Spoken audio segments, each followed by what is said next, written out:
Vamos ler a Santa Palavra de Deus no livro de Atos dos Apóstolos, no capítulo 3, Atos 3, onde diz: cura de um coxo, o discurso de Pedro no templo.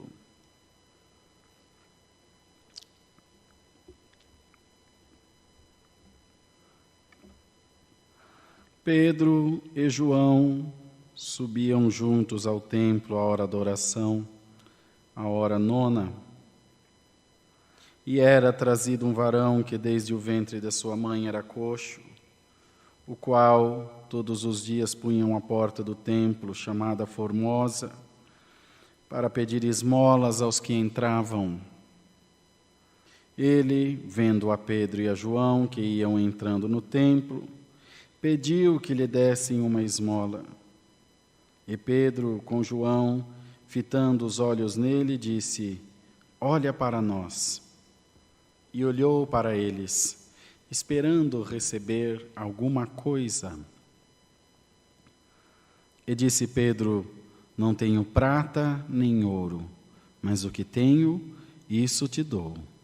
Em nome de Jesus Cristo Nazareno, levanta-te e anda.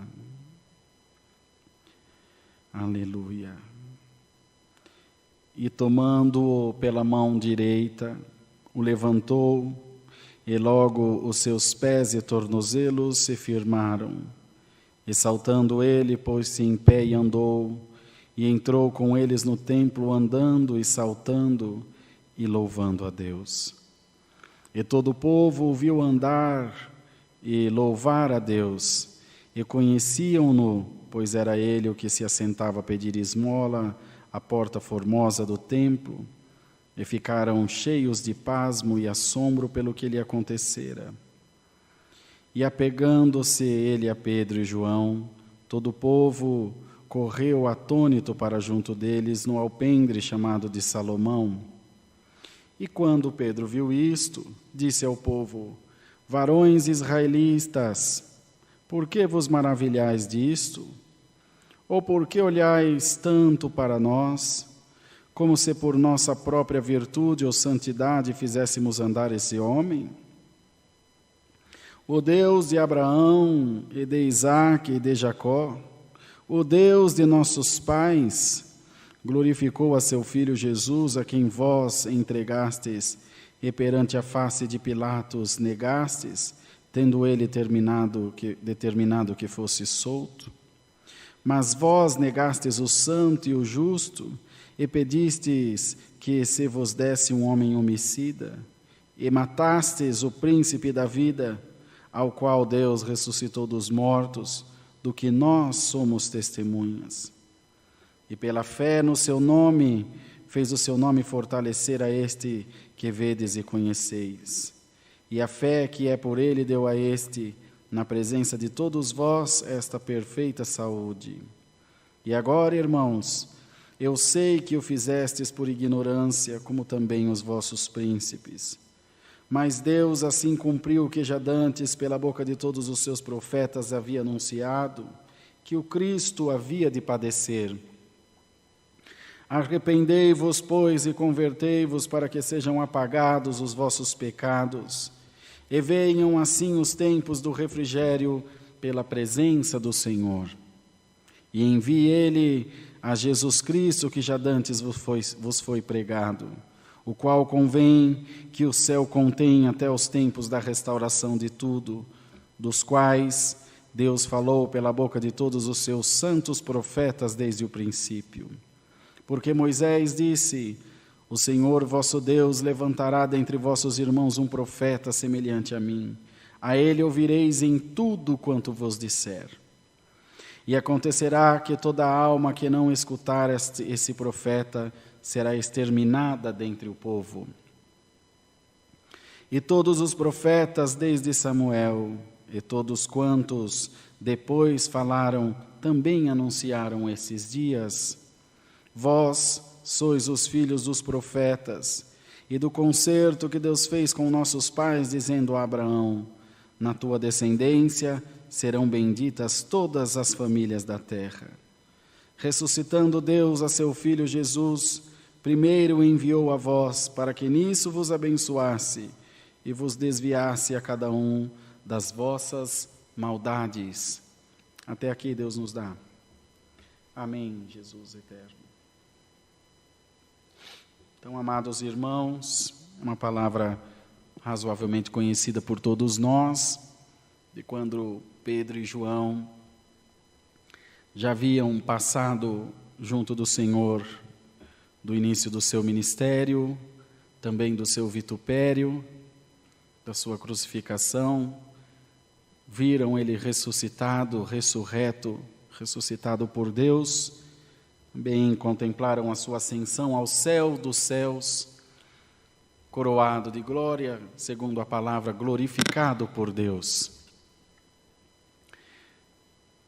E eles continuaram impelidos por essa fé maravilhosa a anunciar esse evangelho e aconselhar a todo o povo que se arrependesse dos seus pecados e se convertesse a Deus, entregando, portanto, as suas vidas nas mãos do Senhor.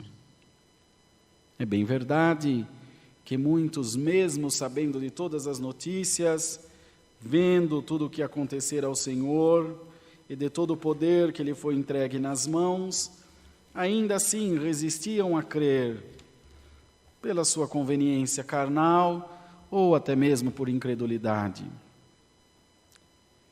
E o Senhor, depois de ressuscitado, como já disse, de glorificado a Deus no céu, não parou de operar.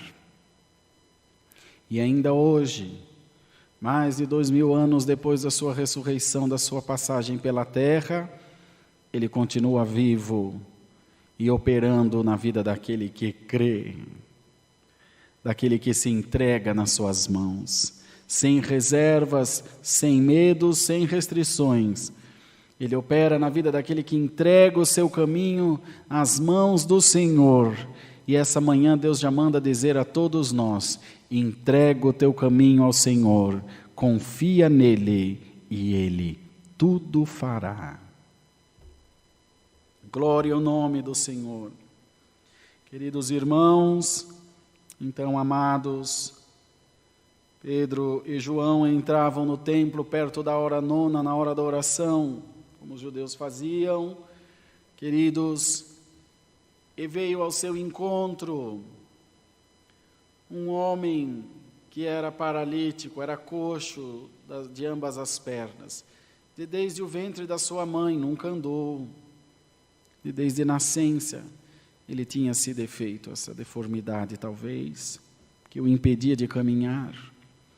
Então alguém o trazia carregado e o punha na entrada do templo, nessa porta que lemos aqui, chamada Formosa, e ele mendigava ali, pedia esmolas e ajuda, até porque não tinha como prover o seu sustento pela sua incapacidade física.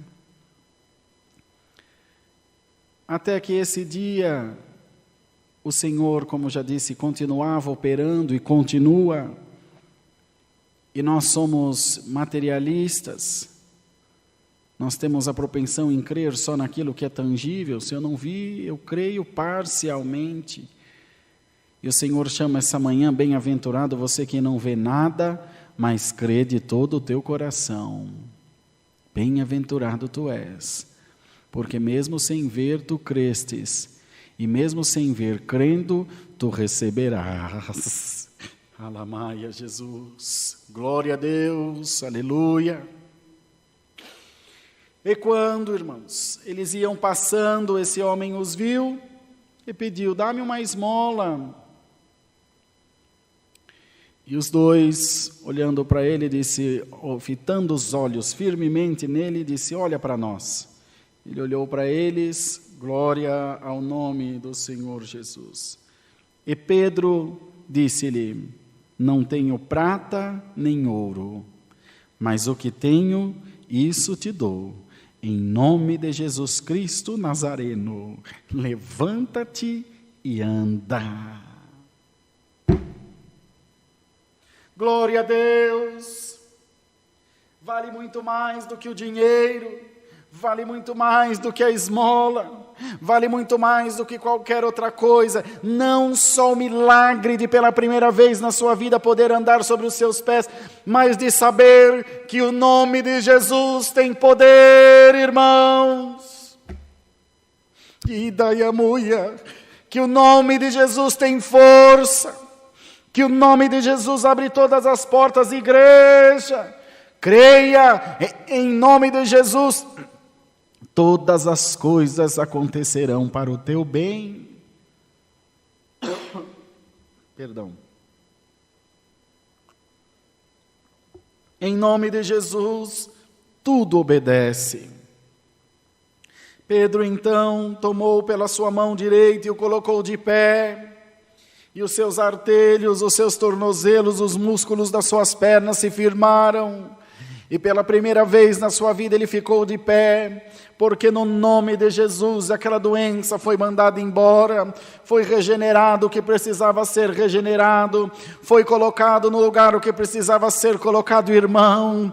Alamaia, Jesus, o Senhor manda essa palavra essa manhã e diz a todos nós, em nome de Jesus Cristo Nazareno, levanta-te e anda.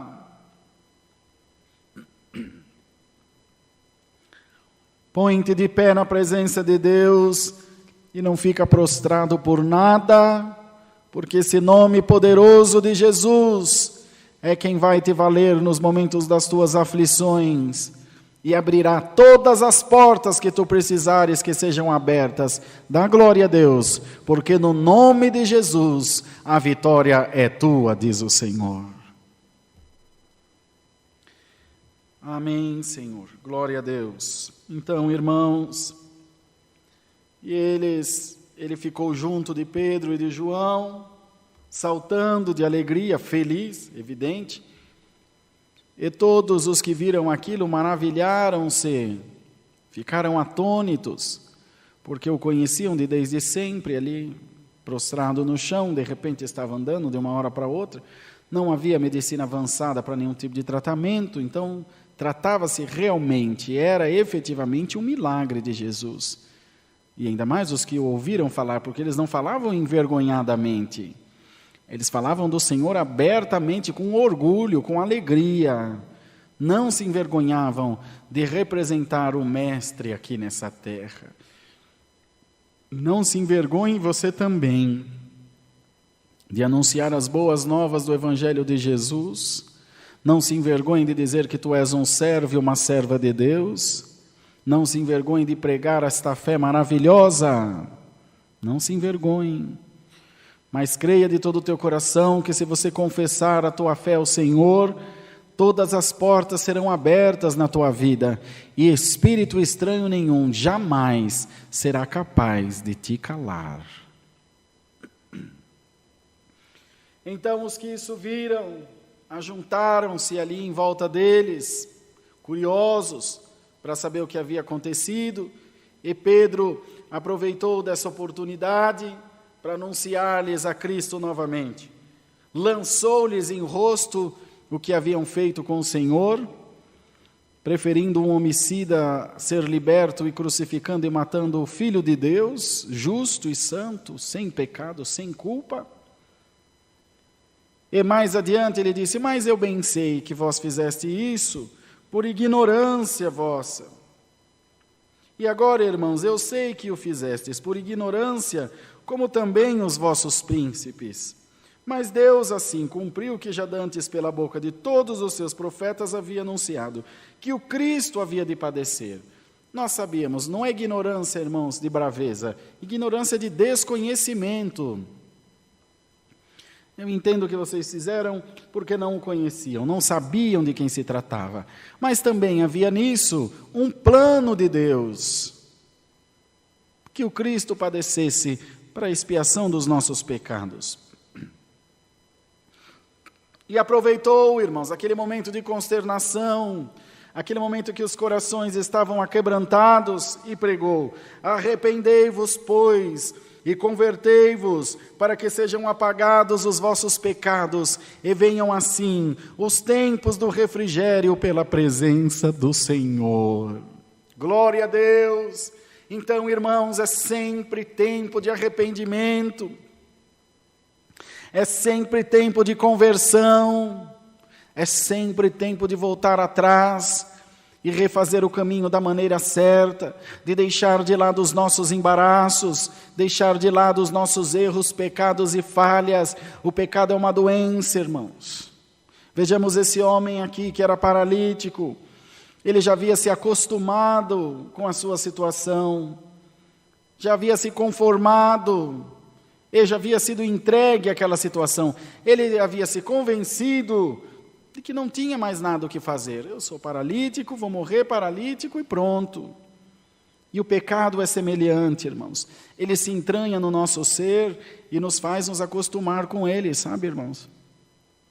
Nos faz habituar, coabitar com o pecado.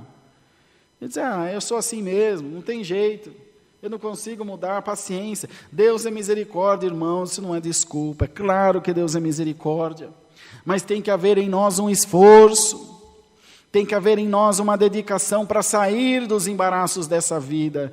Tu podes ter um vício, tu podes cometer algum pecado, alguma coisa recorrente que venha fazer mal para a tua alma, e o Senhor não te lança em rosto essa manhã, e nem quer te condenar, nem te acusar. Deus quer te despertar desse sono de morte, para que você não se conforme com o mal, e não com os resultados que o mal traz. Vejamos um que vive do roubo. Ele acostuma-se com a vida fácil. Difícil é para ele conseguir se habituar com uma vida de labor, de luta, de privações, porque ele sempre teve tudo muito fácil. No roubo não tem ônus, só tem bônus, é só lucro, você não gasta nada. Mas quando ele conhece a Cristo, quando ele passa talvez por alguma situação difícil, e ele entende que não trata-se só de dinheiro, de ganho, trata-se de caráter, de moral, de princípios. Então o dinheiro vem em segundo plano, porque existe um ditado aí que diz que o trabalho dignifica o homem. Isso é para todos nós, o homem e a mulher, independente do gênero, e é uma grande verdade. O homem sem seu trabalho fica sem a sua honra, uma mulher também. Então é muito mais do que dinheiro. Irmãos, é muito mais do que certo ou errado, trata-se da salvação das nossas almas, queridos. Trata-se da vida eterna em nós. É isso que deve ser, irmãos, priorizado nos nossos corações. Olharmos à nossa volta e se encontrarmos alguma coisa em desacordo à sã palavra do Senhor, pedir, Deus, venha ao meu encontro. Liberta-me de mim mesmo, Senhor, para que eu não seja refém do pecado, e para que eu não me acostume com o pecado, e viva, Senhor, em trevas. Não, Deus, eu quero conhecer a Tua luz, quero viver na Tua luz. Amados irmãos, e o Senhor nos traz essa palavra essa manhã, preparando os nossos corações, dizendo que é tempo de ouvirmos a palavra, é tempo de melhorarmos. Pouco importa se você tem um dia de crente, se você tem 100 anos de crente, não quer dizer nada. Eu já vou para 30 anos que Deus me chamou nas águas do batismo. Não quer dizer nada, irmão. Se não tiver Deus no meu coração, tempo perdido. Mas temos que buscar a Deus. E eu quero convidar a igreja do Senhor nessa manhã. Alamaia, Jesus. A se converter ao Senhor, todos nós, irmãos, dentro da nossa casa, no trabalho onde trabalhamos, no convívio com a sociedade. Irmãos, pedir a Deus que sejamos luz, queridos, que sejamos a expressão da luz de Deus na terra, amados. Que possamos mostrar ao mundo que o Senhor habita em nós, que a sua graça habita em nós, e que não somos reféns de coisas pequenas. Não, amados, somos filhos do Deus Altíssimo, e em nós habita Kalima Yeshua Lama, o Pai, o Filho e o Espírito Santo. Então saiba, você que está ouvindo essa palavra, que por mais difícil que seja a sua situação, por mais que você já tenha se acostumado com essa prova, com essa restrição, com essa limitação na tua vida, saiba que em nome de Jesus Cristo haverá uma saída para você, diz o Senhor. Haverá uma cura, uma libertação, portas e portais abertos para a igreja de Deus servir ao Senhor livremente, amados. Para tanto, queridos, vamos abrir o nosso entendimento e os nossos corações e dizer: Senhor, faz de mim o que Tu queres. Faça de mim um vaso diante da Tua presença, Senhor.